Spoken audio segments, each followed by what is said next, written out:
If you open up your File Explorer, you'll realize that it opens up in Home, where you have the quick access, recent, and all the recent files that you've opened. Now, what if you don't want to have your File Explorer open at home, but you'd rather to have it open, for example, this PC? Let me show you how. Click the three dots here towards the top and click on Options. Now from here, you will have the option that says Open File Explorer 2. If you click this drop down box, you will have the option that says this PC. So if you select that, then click on Apply, then click on OK.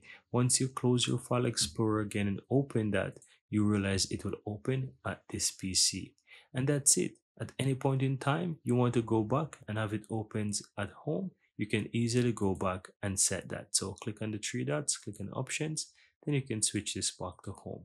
It's really up to you guys. Apply, then click on OK, and that's all there is to it. Very easy and very simple. Here you have it, guys. I really hope you found value within this video, and if you do, don't forget to take a moment to give this video a like and hit that subscribe button so that you'll never miss out when I release future videos just like this one. Thank you guys for watching, and see you next time.